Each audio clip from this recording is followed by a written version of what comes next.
Hi, my name is Rashida Morris, and I'm currently doing just a quick presentation uh, for just the jurisdiction mini lesson that we have to do. I chose this one, and the reason why I felt that this would be pretty good because I did this during my Southwest days, where we did a complaint for automobile negligence. As you can see, Wanda Busby and her husband Homer Busby as the plaintiff, and George Arnold as the defendant. And as you can see, it's jury demanded. So I just felt that this would be the best example of what we're doing here as far as the facts of the case, which we do have the jurisdiction and venue, which they both currently live in Memphis, Tennessee, Shelby County. So it's going to reside in Memphis as the jurisdiction that we know. The court, by this being a negligence um, issue, this is why this was in the circuit court, because with circuit courts, this is what they handle. So, pretty much general jurisdiction. So, civil cases is pretty much what they're hearing, and so that's why we are here. Um, I wanted to also, because it's pretty much hit every bullet point as far as the facts of the case. Pretty much just a brief synopsis. I just highlighted some things where the plaintiff, Wanda Busby, she was driving westbound on Shelby Drive near Getwell Road in Memphis, Tennessee, at approximately 4:30 p.m. What happened is that she got into a car accident with Mr. George Arnold, who was driving around the same time. There is a traffic control device at the intersection of Shelby Drive and Getwell Road. And as you can see her just kind of put that here. It's a 7-lane road, north side of Shelby Drive, but narrows to 2 lanes south of Shelby Drive. So you kind of give you just a little imagery or what it kind of looks like.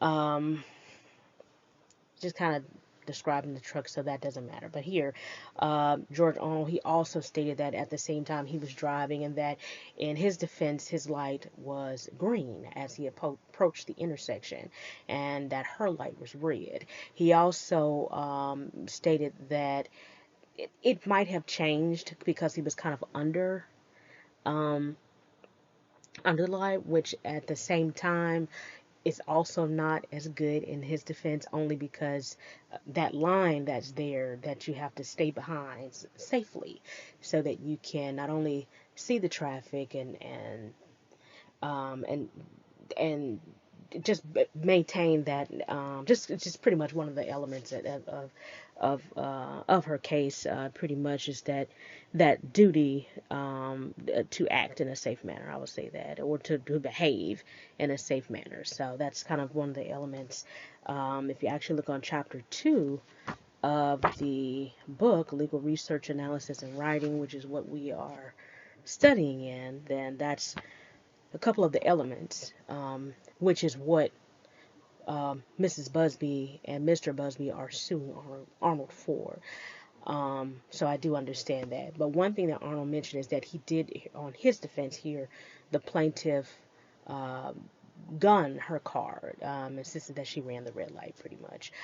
There was an eyewitness, several eyewitnesses there. One of the eyewitnesses was actually Mr. Fred Green, by which I wanted to show you here because just to kind of let you know what's going on through the case. We got his deposition as well and summary of his deposition. So that's a couple of things that we did. So this is his deposition when we quote unquote spoke with him. And again, this is not real people. This is something, as if we spoke to these people as far as the issue. But this is just kind of giving you like the direct examination, appearances, everybody that was there that was supposed to be present as far as the attorneys and the paralegals and the legal team. So these are all the uh, questions and answers as far as in the deposition. So I just wanted to kind of show you that quickly. And this is just a summary of it. So I wanted to show you that the deposition of Fred Green, the summary. Everything that was answered and with page number. So that's kind of what that looks like.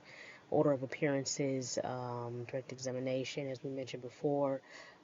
So pretty good. So I just wanted to kind of show you that so you kind of get an idea of what to do and what we did when we were pretty much practicing. So um, as a result, both parties were injured. So both suffered and required hospitalization, as you can see, I highlighted there. So both parties did have an issue as far as getting hurt and impacted their lives tremendously on both ends because of this accident um, that they allege between each other. Wanda is indicating that this also affected her and her husband's life, who her husband wasn't actually in the vehicle, but her husband, what I didn't put here is the actual case file, which is that her husband suffered from cancer. So she's pretty much his caregiver, and she has to pay a caregiver when she's not available, um, and help him get around and do different things. So it impacted that part of his life, and as far as her mental state as well, which she did indicate that that was part of her issue, is that it affected her mental state. Now, keep in mind, in circuit court, to sue for a person's mental state, I think Chancery Court handles issues with mental disabilities, if I'm not mistaken. Wanted to just kind of double check something I had written down myself in my own notes, and yeah, mental disability and guardianship. So yeah, that's more like a chancery court thing. So I would assume that if she's going to sue for something like that, um, that she would that would be the court that would hear as far as her mental disability. And on behalf of her husband's issue with suffering through cancer, so that um, could be part of that if she's suing for like punitive damages and things like that. So that would be something that court would actually hear. So I'm sure the person that played her attorney around this time frame, because this was so many years ago, but the person that played her attorney would be, that was in my class, would be the one to advise her that that's where that would go. But it's understood that it's a part of this claim or complaint.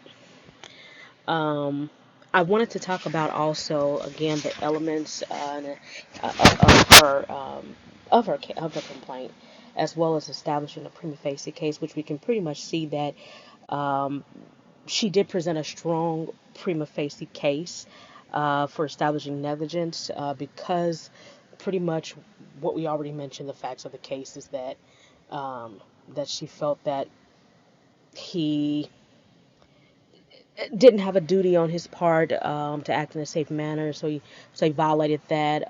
He was in breach of his duty on behalf of a safe manner.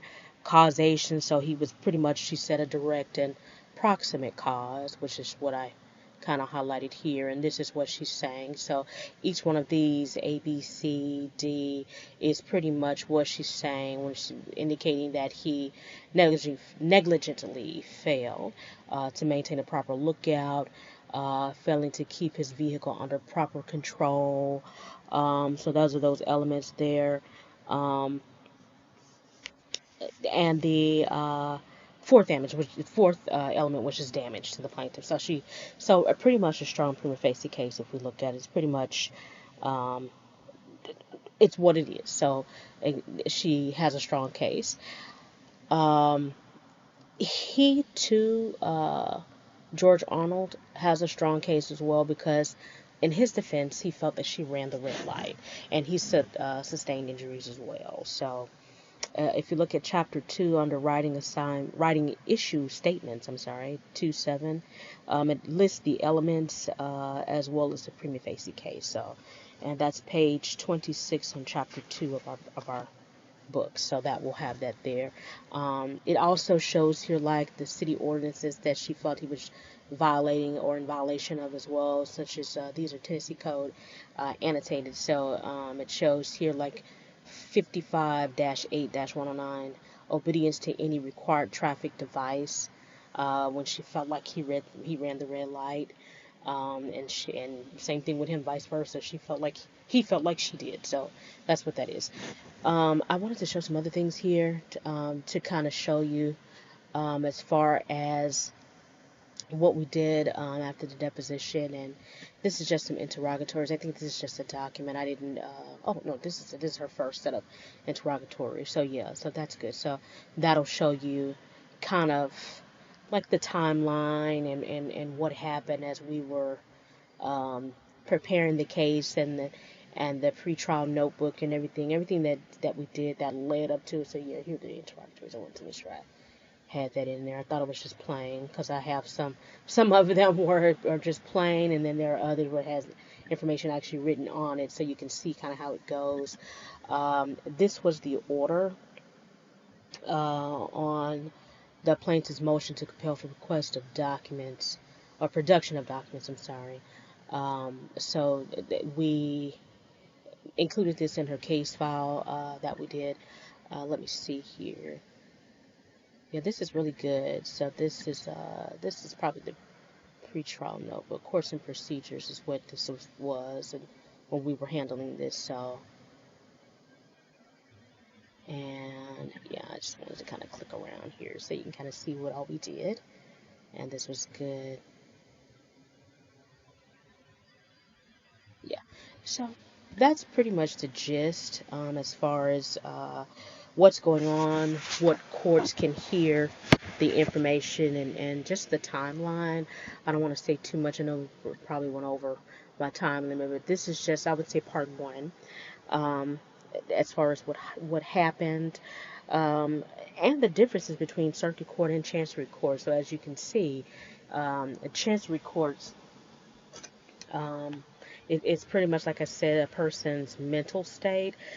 So with her, including her husband in the lawsuit, that's probably um, what that would be my recommendation, is that we sue in that court for that mental disability, and pretty much she's his guardian. So guardianship, I mean, I think guardianship in this instance, as far as what it means, is like maybe people would think up front, a child with mental disabilities, but at the same time, I would say Homer, her husband, is in a childlike state because of the fact that he's suffering from cancer. And with the cancer, what I said I didn't include in the facts is that with him having cancer, it has affected his mental ability to do things on his own. And I think he's also suffering from dementia as well. So that's a part of that. So that would make sense that that would be in Chancery Court. Um, So, yeah, that's what that is. So I just wanted to give you that. And then, like I said, with her being in circuit court, this is the reason why this is filed in circuit court, because it's general jurisdiction. So, and it's a civil case or civil matter. So that's what we are fighting for. And that actually concludes part one. I just wanted to kind of look back at my notes here to see if there was anything else I wanted to say. Sorry about that. I just wanted to kind of look back at my notes again.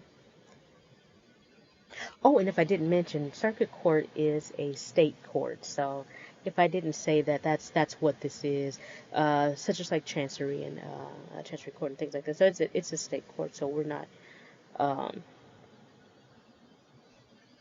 um, Now, when it comes to a court of appeals, I would say that chancery court would be a higher court. So we're gonna touch bases back on that for part two of this, when I do the flip side for the defendant, George Arnold, as if he actually appealed.